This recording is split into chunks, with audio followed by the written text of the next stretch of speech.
sentences about who you are and what you do, and then we'll get into the nitty gritty. Marlon, you want to start? Sure. Marlon Trone, Senior Director of Disaster Operations. My department focuses on building more resilient communities, both from an individual perspective and small business perspective. Okay, great.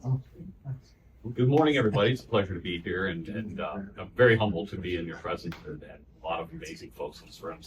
My name is Zach Waldmuth. I'm the Director for Church World Services Emergency Preparedness Response and Recovery Program, which is a mouthful simply to just say that I oversee our domestic disaster response and recovery work.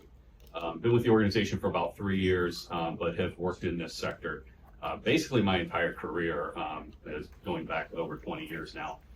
Working for a number of different organizations, both in the domestic and the international space, and stepped away from the disaster world in early 2020, or I thought so, and then COVID happened, and I was working at a food bank actually, and so I basically have been in the disaster response and recovery space my entire career. Have had a lot of amazing experiences, have made a lot of amazing connections over the years, and just grateful to be here. Yeah, Deb Criswell. I'm the Director of Donations Management for Global Empowerment Mission. I only do stuff. I do no monetary, no dollars, no cash. People call and want to give me money. I give that to another department. So we take donations, we take widgets, we take toys, we take pet food, we take kitty box litter, and things like that to help during a disaster. Everyone, happy to be here. Hani Hamli with Islamic Relief USA. I manage and direct our disaster management team, so I oversee preparedness, response, and recovery in the U.S. Okay. Well, great to have all of you here. Appreciate it. What, either from your experience, what you've heard today, what is the main pain point that you have that maybe somebody in this room could help you solve? Has anything occurred to you that, wow, every time this happens, I'm like, I really ought to, go out and get this tool. So take a moment, describe, what you can do and what you can't, so that we can maybe, For me, that's hook you up. Yeah, that's an easy question, Okay. or an easy answer. And it's been pointed out here on several occasions already. It's the disjointedness in communication. Okay. I think, as has been pointed out, there's not a shortage of resources, right? There's not a shortage of people who want to help. There's not a shortage of people who have skills who are available to help. Oftentimes, we have so many competing groups and entities and different messaging that comes out that people are oftentimes overwhelmed. Mm-hmm. And don't know which direction or who to listen to or what to do and where to go to get it. So if and when we have a scenario that we can sort of overcome that obstacle, I think will send us leaps and bounds in both the preparedness stage, but also, and particularly the recovery phase of things. Having people who need help be able to quickly analyze these 1-2 things would help me dramatically, and here's where I'll get that help. Mm-hmm. That would be a tremendous asset. So, do you work with people like elbow to elbow, other organizations that have names? Absolutely. Most of the people in this room we work with in some capacity. Okay. We are national partners with SBA, FEMA, Paal, you name it, anybody and everybody. We are agnostic when it comes to helping people. And really, you've heard us mention, or heard it mentioned in the room, the Hope Works Village concept, right? That really is to get stuff done of it all. It is the idea that it does take a village to do this work, no one entity, no one group, no one state can solve all that ails us in the disaster space. But we all have a part to play in that resilience. We all have some sort of resource, but it needs to be directed in a concerted manner. Right? We need to have a strategy. Right. Okay. Zach? I mean, I think my response would be pretty similar. But I think that, one of the things that has bothered me for the past 20 years is not only the communication piece and not knowing where the resources are at or how to get them, but it's not equitable, right? Like, so most disasters are not even federally declared, for one, right? Just to be clear, right? Everybody thinks that a disaster happens, FEMA comes in, there's all the kinds of money and everything else. To the communications point, the money follows the media. Yep. Right? So I'll just give an example of like Kerrville, Texas. Folks familiar with Kerrville? What happened in Kerrville last July? Horrific flooding, right? Number of deaths from the girls' camp. And rightfully so, a lot of resources and energy and information and money kind of poured into that community. But I think what the general public at least was not aware of is that there were multiple communities outside of Kerrville that were just as devastated. They just didn't have those mass casualties, right? But the impacts to the local community were just as great, if not greater in some instances. So a lot of money and resources were very much directed to kind of one community, while a lot of other communities just, were kind of like left to their own, and so that was a huge challenge, and so I think a lot of us that work in this space, we recognize that, but especially in the nonprofit world, right, we're reliant on donations. We're reliant on kind of like what our donors say, and sometimes encumbered by their restrictions, right? Where it's like, hey, I want to donate, but I want to donate for 2x4s that are 96 inches long. It's like, well, that's not what we need, right? Or we don't need them here in this location. So I think that's one of my pain points, is that it's not equitable. Right? And so how do we create, equality when it comes to a disaster, when there's like these low attention or no attention disasters in communities? Because we've got communities across this country right now, unfortunately, that are struggling to recover, and quite frankly, will never fully recover. And it's been 10 years, it's been 15 years in many instances. And so, how as a community can we not only change the narrative in the public philanthropic space, to help folks recognize that there needs to be this level of flexibility. Yes, there needs to be accountability. We recognize that. But there needs to be a level of flexibility to let the experts that are on the ground, that know these communities, let them make the decisions about where, when, and how to utilize those funds to support survivors. Amen. Because we're also in this cycle, unfortunately, and it drives me nuts. But I'm a sucker for a challenge. We're in this cycle of, respond, repair, rinse, and repeat. And unfortunately, we have very short memories in many of these instances. And sometimes, recovery is not an option. Sometimes relocation, and that's what we're seeing a lot more of now. Is like, how do we help folks kind of like potentially relocate if really kind of recovering in your own location or where you are used to is not necessarily an option. So we're seeing more of that. Okay, Debbie? Well, I think that I struggle with pre-positioning not only money and funds that come in from donors, but pre-positioning stuff. There are different organizations now that are looking at the future. They know this area always gets hit by fire, so let's get a seed train, pack it up with things that can be immediately dispersed as soon as that fire happened. If God could come down and say, well, I'm going to do a hurricane and it's going to hit this city and this and that, my God, we could have everything pre-positioned for this summer after June 1st and have it ready to go. And I think that is a big issue, because we never know where it's going to hit, when it's going to hit, and how many people are going to be part of this disaster. And so if you flip that and look at the money side, how much money are we going to need to fund to help these disaster survivors to get back on their feet again? If we could pre-position and have a pocket of money, let's say $25,000, just something sitting in an account, so the instant that this happened, not only would we try to get the necessity kits out there to help them if they had no food right off the bat, but we'd be able to give them a prepaid card so that they could take it anywhere they wanted to get the things they need that they were lacking, so that they could move on, whether to a rental, whether to a shelter, or to shelter in place. Yeah, I would echo the communication piece.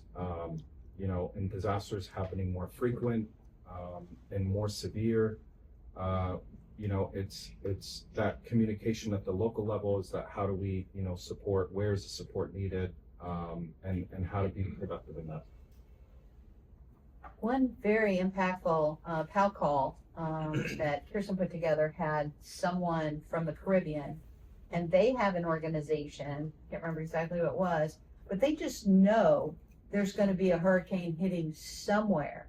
So they're full time, they know exactly what's going to happen, they know exactly how they're going to respond, and it's just like, okay, so this is where we go. I mean, it's just assume that it's going to happen. Same, Florida could do that. California could do that with wildfires, unfortunately, now probably. So it's like if you know it's going to happen, then you can be ready. FEMA used to be like that. They have to have their people on standby to jump to the site, different things like that. I think it's the communities that get surprised and that are completely unprepared that are the problem. So I'm a fintech lawyer, so I want to focus on money. So if there were a central way to distribute funds, your company's funds, that we would collectively come together and develop some sort of disaster payment program, and we'd have a way to get government funds in and way to get nonprofit funds in. Employers want to donate to their employees, get them back up on their feet, and then maybe just individuals or whoever, just a place to go where somebody can give money, and then some people that are smart to know how to disperse it, and SQX is making sure that it gets spent right, and accountability and all that. Is that something that y'all would be willing to participate in, or is it too much? We've got to do our own thing.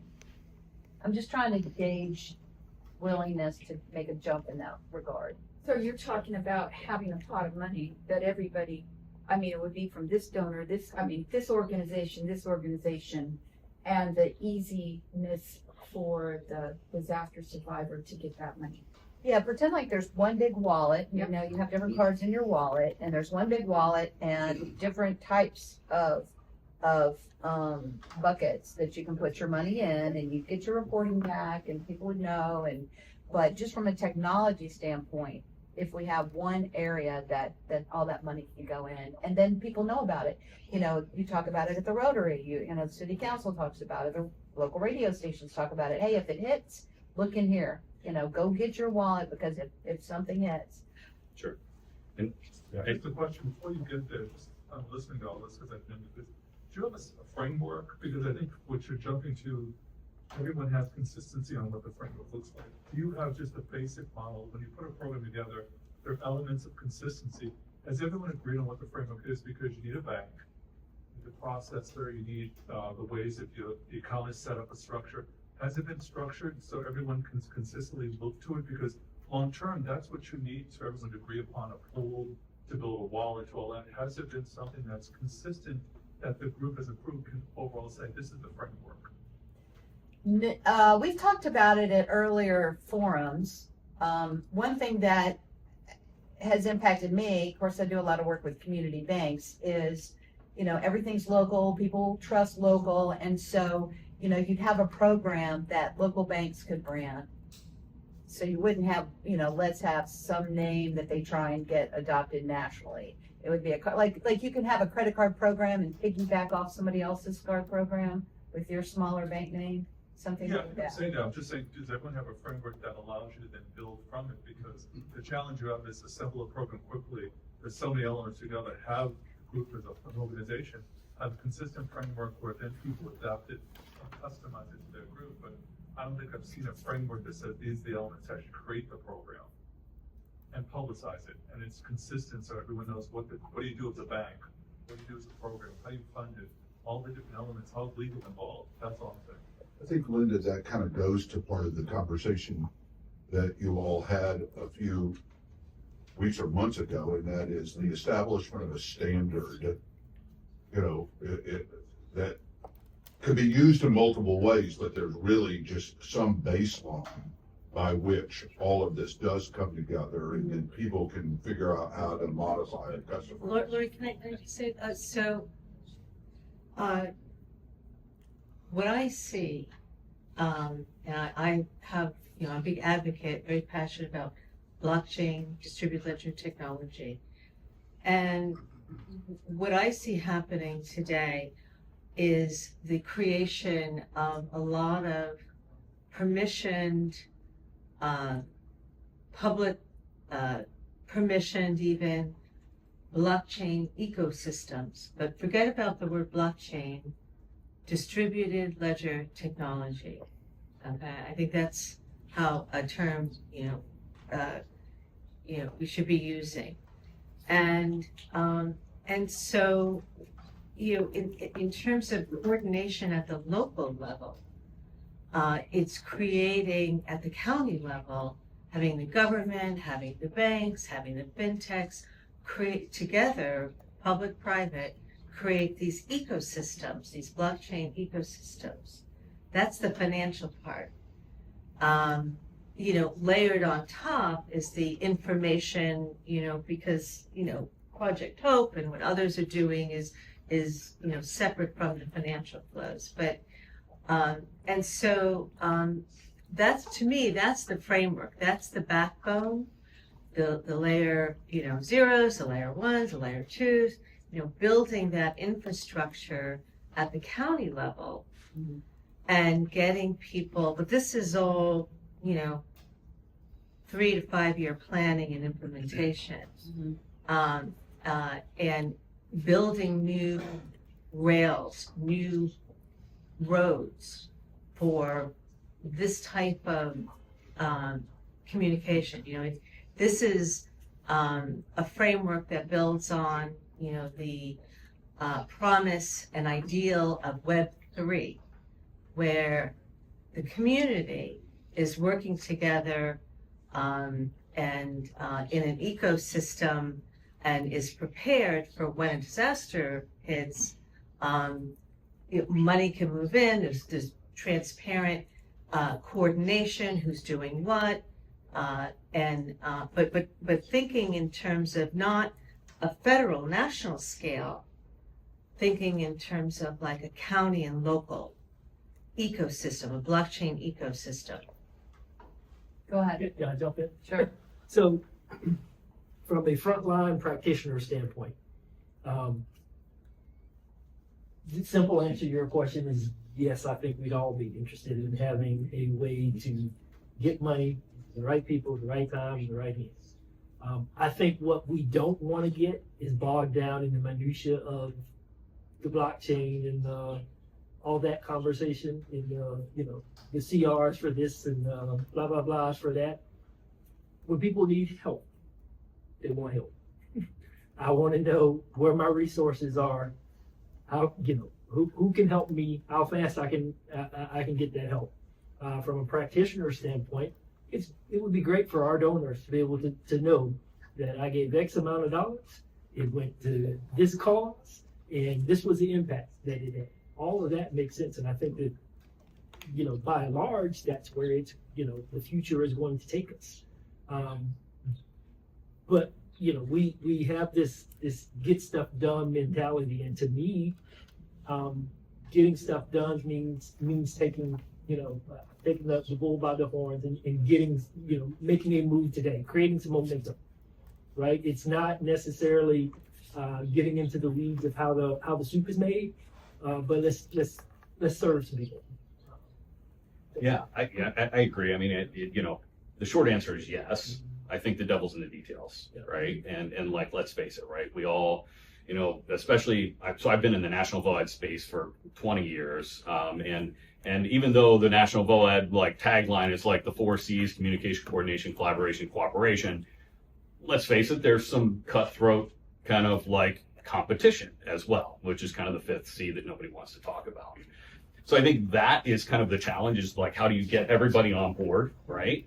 To your point about localization, right? The one thing that I was just thinking as this discussion was happening was who's not at the table here? Community foundations. Community foundations over the past 10, 15 years especially have played a huge part in disaster response recovery work. They're typically very much, trusted entities in their community, and oftentimes, Community foundation. A community foundation? Yeah. I mean, they're basically, they're kind of like a one-stop shop for local philanthropy and even, state, regional, national philanthropy to give.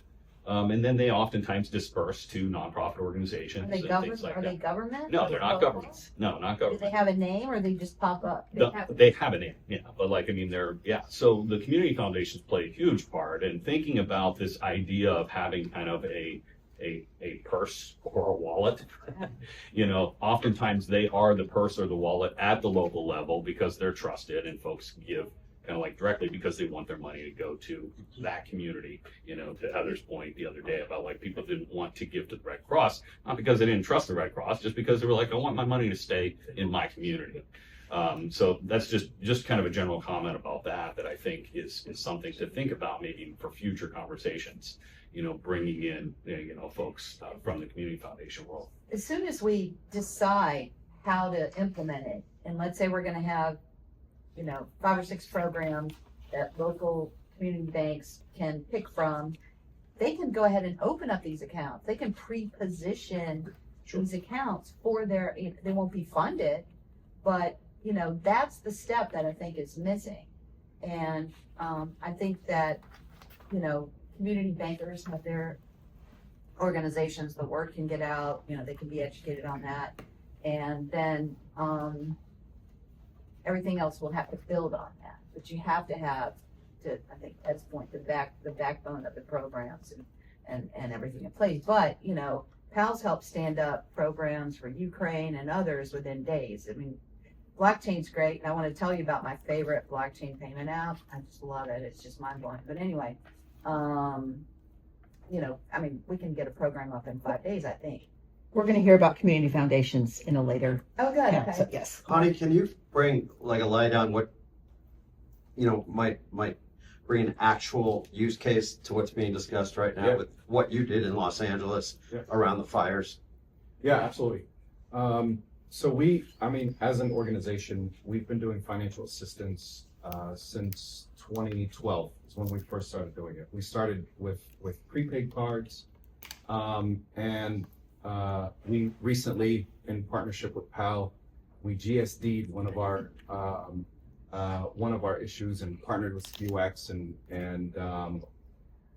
we, for the first time, gave out financial assistance through a QR code that we meet with an individual. We're working with California BOAD, and people would show up at this resource hub and with a need, and they would go through a casework process.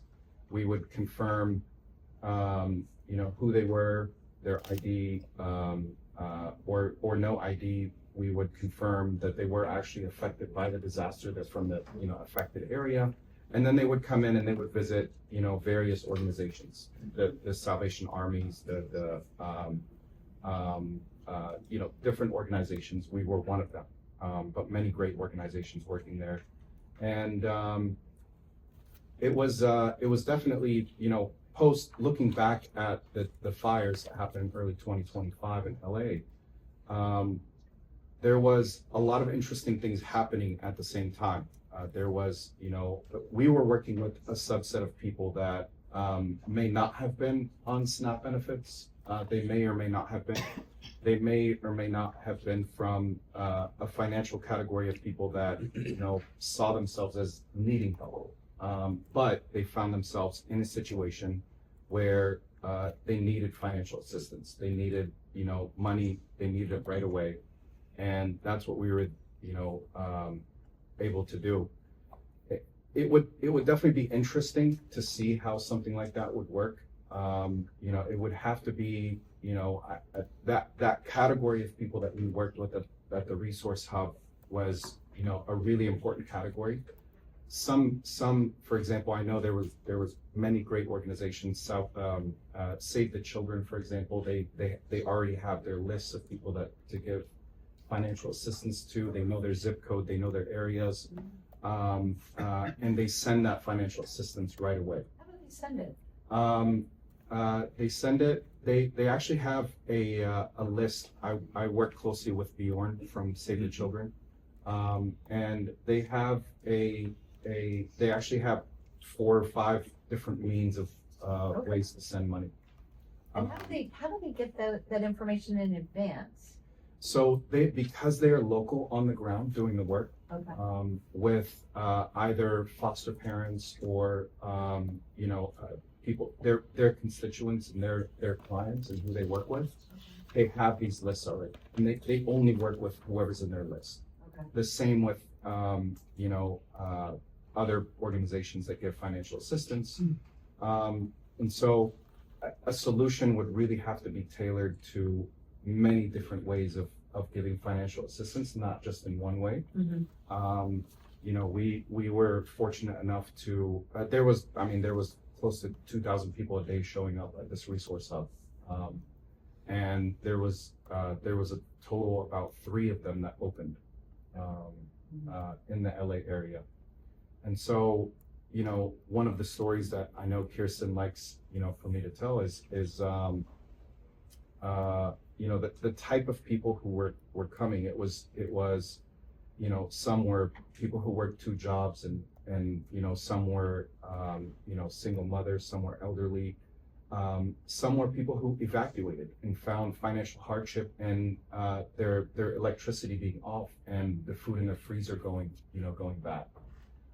So it's so many categories of people that you almost have to have that face-to-face understanding of what their needs are and how severely were they impacted, in order to distribute the right amount to them.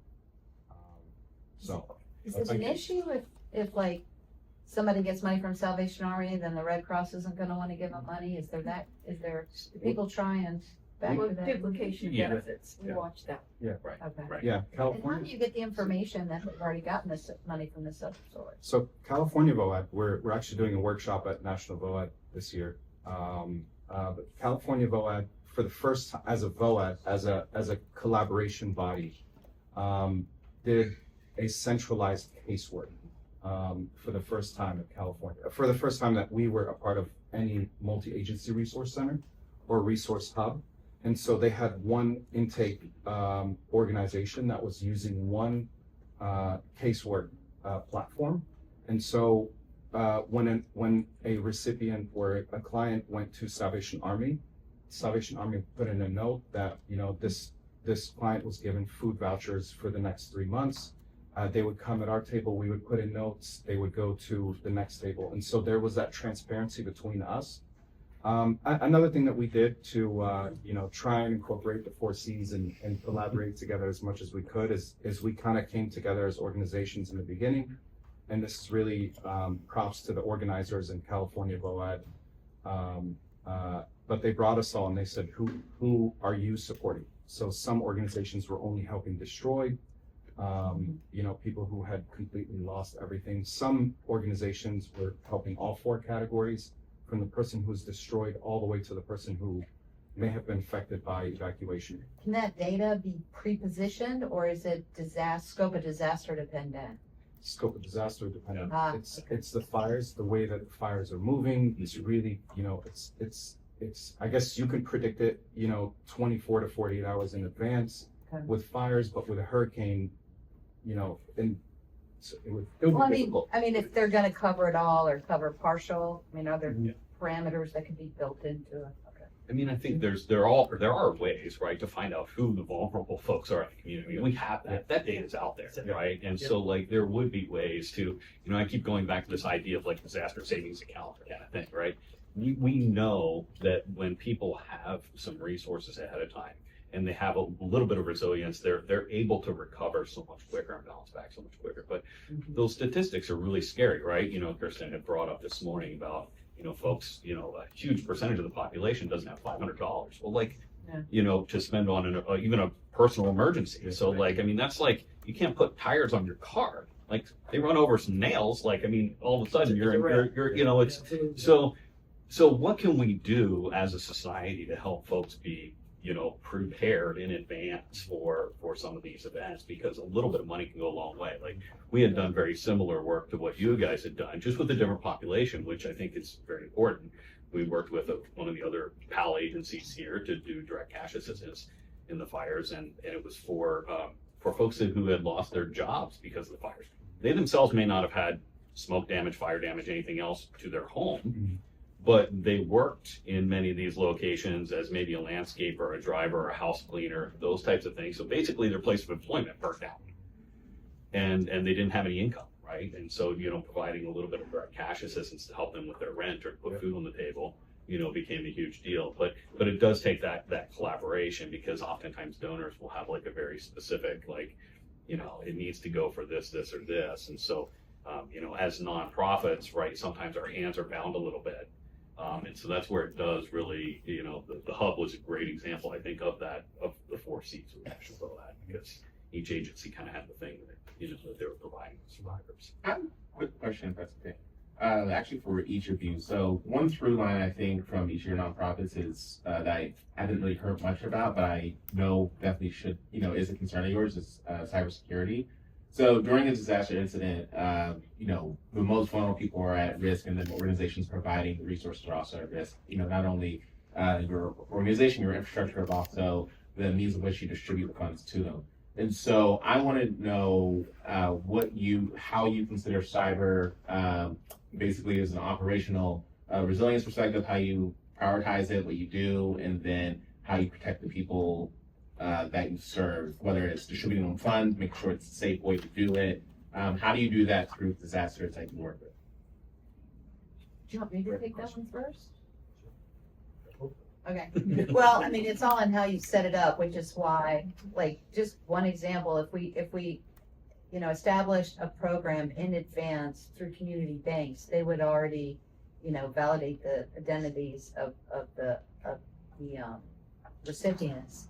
And then they would already have their channels that have already been vetted through the bank's security processes. And, if you wanted to get in whatever wallet or whatever program that's established, that would, the cybersecurity issues would be dealt with at that time. And, they probably require, SAS documentation and, PCI, whatever. So, are you talking about hacking the program itself, though? I'm talking about several things. So Okay. one, as a nonprofit, you're obviously worried about the infrastructure for which you're, protecting and serving your member base, and then also the folks that you're delivering money to, so finance. There's credentials obviously that they have to get. Hackers want to send out, malware, phishing attempts, knowing that disaster's happening and that you're providing the recovery funds. They might try to target your staff. They could target someone in the community, maybe off the list. So, I understand they might have that, but I'm just wondering how they sort of prepare for that, and if they dealt with an incident and how they address it.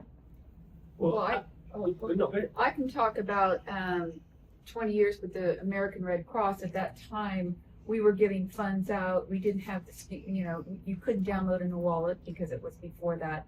But we had 3 other methods. You got a check, you got a prepaid card, or you could go to Walmart to their service center.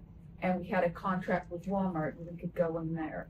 And what happened was they'd be sent a code, and that code would be used to pick up your money at Walmart. And at that point in time, the funding for this particular job, I think it might have been before the campfires put up in that area in California, we were giving everybody $2,500 that was affected. And this gentleman kept saying that he never got his money. And we said, well, somebody must be stolen your code because your balance is 0. And he said, can't be. I know I never got that money, and I want that money now. And so one of my managers called me and said, I cannot handle this person. Could you take it for me? And I did. And I walked him through the steps, and I said, you know what? I am so happy that we teamed up with Walmart. Because with Walmart, they film everything. Mm-hmm. And they actually had a film showing him coming in, using the code, and getting his money. So I relayed that to the gentleman very kindly, and he goes, oh gosh, I knew I got that money, but I just need more. So, there was some sort of security in that respect with the relationship we had with Walmart, but there are people who abuse the system that we have to figure out whether it's somebody hacking in from, La La Land, or it's somebody in general stealing a device, getting a copy of the card in their wallet, or whatever it may be. We have to be protective of that, but we as nonprofits benefit from, who we're working with, how we're working with these people, and what we need to know to protect, most importantly, the donated dollar. And that's my whole thing, is protecting that money that people give to help others. Well, and from a Operation Hope standpoint, we have, particularly over the last 2 years, been heavily invested in SOC 2 compliance and increasing our both our internal awareness and security procedures, but also in the relationships and everything down from the from the software platforms that we use and require that they're up to date in their security measures, but also in the policies and procedures that we utilize to number one, protect the personal information of the clients, but also so that we aren't breached. We work with very heavily with the financial institutions, with our government partners and entities, so we want to make sure that our standards are above and beyond what they're required. And we have a team at our organization. We deal with a lot of government contracts, and so we have a team that just deals with the cybersecurity piece. And as far as like when we're doing, cash payments, I call them cash payments. I mean, it's digital. It's through a Paal member. It's we don't collect a lot of PII. We actually keep it relatively minimal, and there's intentionality around that, right? I mean, we verify that the person is who they are. They're physically meeting with like a caseworker or a case manager, verifying their need, but we don't collect a lot of PII, and we don't need a lot of PII. Unless we're doing something specifically with that data, it doesn't necessarily help us. The data that we do get back from our PAL partner, as the vendor, is really helpful, right? We're able to tell 73.5% of the folks that received money, spend it on food, and, another 5% spend it on whatever, and another 2%, pulled out cash. So, that's really valuable, but yeah. I'll also add too, that's a part of our educational curriculum. For both individuals and small business owners. So when we're doing business continuity planning with small business owners, we're talking about cybersecurity and communication strategy, pre and post disaster for individuals, how to protect your identity, and particularly for the aging populations, don't fall for the scams, that kind of stuff. So that's part of our financial literacy curriculum. Excellent. And then back to the SKU restrictions. It's really important to me that we can drill down that level. And, we can restrict alcohol, gambling, cigarettes, and things like that. But we can also look at what they're spending, right? Where they're spending it, what is needed. That's so important to me because I'm in the donations department, is if I see they're buying a lot of pet food or buying a lot of diapers, I'm going to go out and reach out to Chewy, let's say, and say, hey, could you donate some pet food because I'm seeing this particular damage. They're spending a lot of money on it, and that's money that person could use for something else in need instead of buying pet food or diapers. Get a hold of Procter & Gamble and just say, there must be a lot of young families because of all the diapers that are being bought. So those are things that I think it's very cool that we can drill down that far now and look at instead of restricting, because restricting used to be huge. I know years ago with the Red Cross, we talked about some gal that bought a Louis Vuitton purse. Well, nothing was restricted, but that's where she went, and she spent her $3,000 on a purse. And so, those are things that you've got to think about, what are we doing with that donation? Because even with the Red Cross, that's a general fund, or it was, appropriate to that one disaster. But those are things that we have to watch, and I'm so thankful that we've been able to drill down that far to do that. And we coach against that as well. You don't need to replace the 70-inch screen TV when you're in disaster recovery. Lori, can I just say, so I do want to say, I looked up Coinbase, Operation Hope.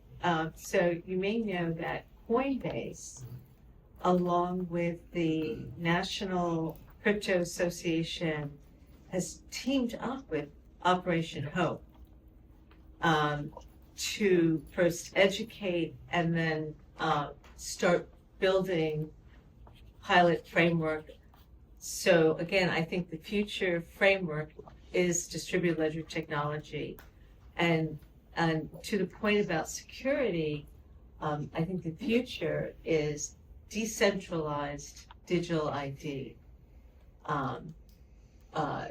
which is crypto, sort of not getting into the details, but where the benefit is a technology that ensures you are, a human, you are verified and credentialed, and you're a node on this distributed ledger ecosystem, and that's one way to fight the fraud and improper payments is through this new technology.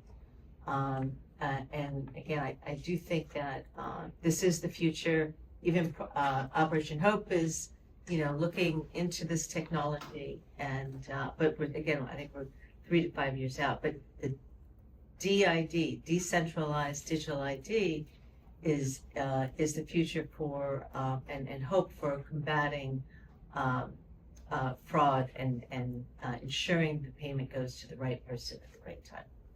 It'd be super nice for this kind of master app that I have in my head if they could verify somebody's identity once and then, keep that's their one ID that. And I think there's synergy, to work with, Project Hope on this. I'll go ahead and say my favorite payment app that's powered by DLT it's working in Asia. One of my clients is using it. They have like a 80% adoption rate for their mobile payment app in their country, and they wanted to expand it into other Asian countries. And so what they do is they have a payment app, and it gets scanned at participating merchants, and the transactional data is all on the blockchain, is all on AWS's systems over there. But the money settles nightly through banks. So it's very much a bank program that's enabled by distributed ledger, dealing with the transaction. I don't know. It seems really nice to me. You're not moving crypto. You're not doing any exchanging at all. They don't even. It's really not crypto relevant. It's just using distributed ledger. Any other questions? I'm not sure we answered Ted's questions, but I think he stepped out. If that's Ted, I think that's Ted. Yes.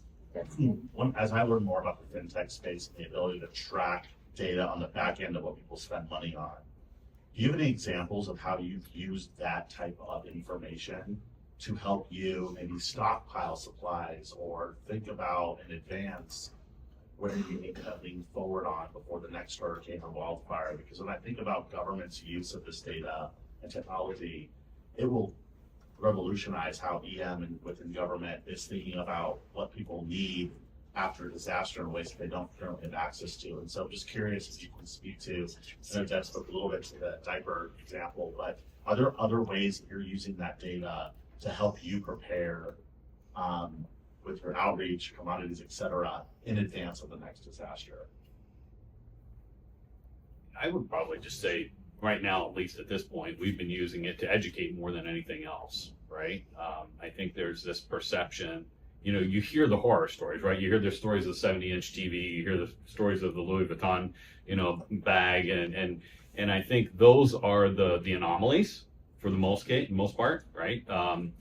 And I think we've been using it a lot for education and also in our grant writing and going back to our donors, right? They might give us a little bit and like, see what you do with this, right?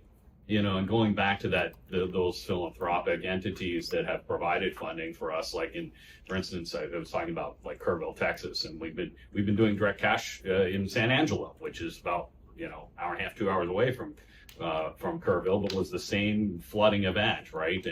And you know, one of our donors, our larger donors, gave us some money. And they're like, yeah, let's see what you guys do with this, right? We came back and said, hey, you know, there's still a lot of need in this community, you know, and here's the data to prove like what people have been spending it on, even almost a year later, right? Like 9 months later.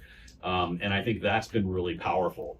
And even though we do GIK as well, you know, shipping supplies and things like that, I wouldn't say that we've used the data that we've received back from, you know, from our cash assistance to survivors to necessarily inform our GIK. But I do think that's kind of an interesting example that you provided around, you know, around the diapers and things like that. So but that's how we've been using it at this point. Gift in kind? Yes, gift in kind, yeah. So basically material aid after disaster. Richard? I want to go back to something that y'all raised or used slightly as an example. So, regardless of the consequences, which were terrible, SNAP goes on a hold. I got a phone call, I think I shared this with Kirsten. I got a phone call from one of the co-founders of Priceline, who essentially said, my son, my brother, and I have formed this food foundation. And he started sharing a number of things with me, which I had never heard. First off, the country wastes 400 million pounds of food every year, and he knows where the food is. Second, every SNAP beneficiary, their data is available, minus and anonymizing their names as recipients, which means that that's a huge amount of information about who they are, where they are, and frankly, also, I didn't realize this, how much, kind of where they spend and what they spend on. I think we have a moment, and I'm saying this really as a question, I think we have a moment as there is this devolution of certain federal responsibilities about data, that some of this is not going to go away, and that SNAP, for example, data is actually managed, Zach, you know this, y'all know this, is managed more at the state level. I think we have an opportunity to connect these different data sources in these program areas that are going to go through some form of transformation no matter what. And as a consequence, what we're talking about here, I believe, is really the replacement for the future of how federal, state, local funding ties with philanthropy, you know, pieces. I don't know if I'm making sense, but that really opened my eyes that here is somebody who knew the data, number one, but also wanted to create a foundation that organized the sources of all of the, you know, this. I think again, how the four or five of y'all, we have an opportunity to present a solution, efficient, effective, economical, and fraud. Am I making some sense? Oh, yeah. Have y'all bounced into, I mean, I assume you're shaking your head, Zach, but have y'all bounced into some of this already? And is there a solution that's already out there or one that we need to craft? I've not seen this sort of universal system that populates all of that. There are lots of desperate systems that have bits and pieces of it, and unfortunately, it's not all working together. One of the major tools that we use is this national risk index that actually FEMA and DHS created. It breaks down all of the zip codes and the states and counties throughout the nation and assigns a risk, sort of level for them. What we've committed to do, I think it's up to 525 now.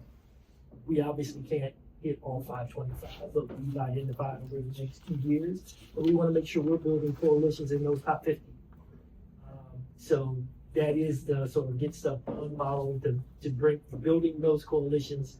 Part of it is I always say they're afflicted by the uns. They're uninformed, unresourced, unbanked. We want to, be able to address some of those uns, right, in those top 50 risk areas, categories, right? So that is building these relationships with folks to pre-position the resilience work inside of that. So we know that if they're heavily SNAP benefited, if their credit scores are historically lower than others, we can start to rebuild those. We launched an initiative to really focus on building their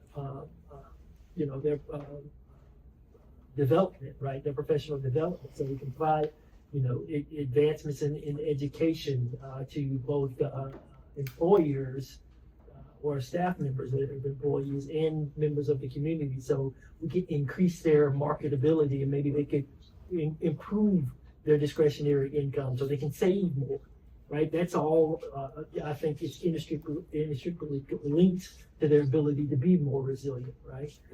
So we're trying to marry all of those different things and again, understanding that we can't do all that work, but we've got a whole host of partners who can come in and wrap our arms around the community and put those, those thoughts and ideas to work. Just something to keep in the back of your minds. My vision again is this, one-stop mobile app where a lot of people can, distribute and hey, if you want some money from us, go here. We absolutely do not want to get heavy into data sharing because everything will grind to a halt because banks cannot share information. And technology companies can share information, but it cannot go back the other way. And if that is somebody's hope and dream, it's going to grind it to a halt. There's so much we could do in human trafficking and other issues. If banks could share data more freely, even if they can, you give them a legal memo, they're not going to do it. So I would caution against, if they're public databases like this National Risk Index, and if SNAP data really is that. Of course, it doesn't have a name attached to it apparently, but just be really. I like you said you only take the data you need. That's a best practice.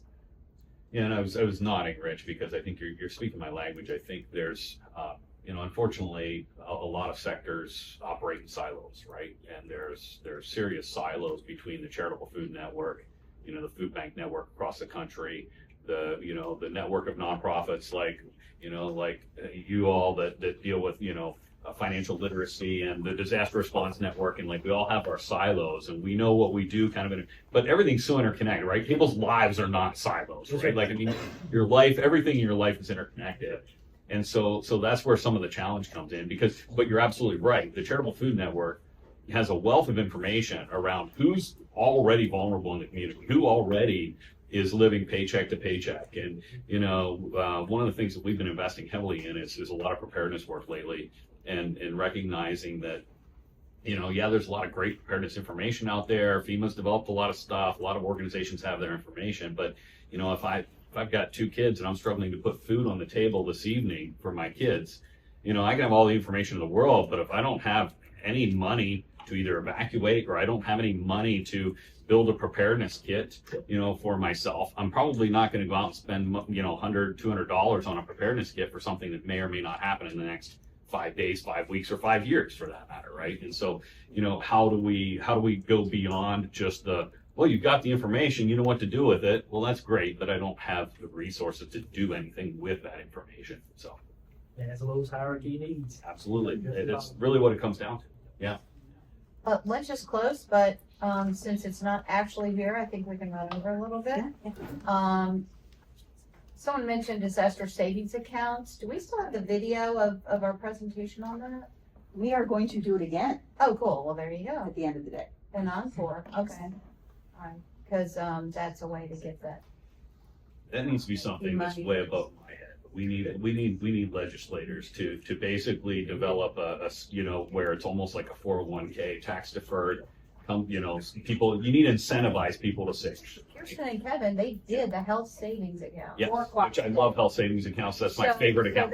So yeah, we just have to follow that model. Yeah, exactly. So we have the 2 best people we possibly can in the world here with us today.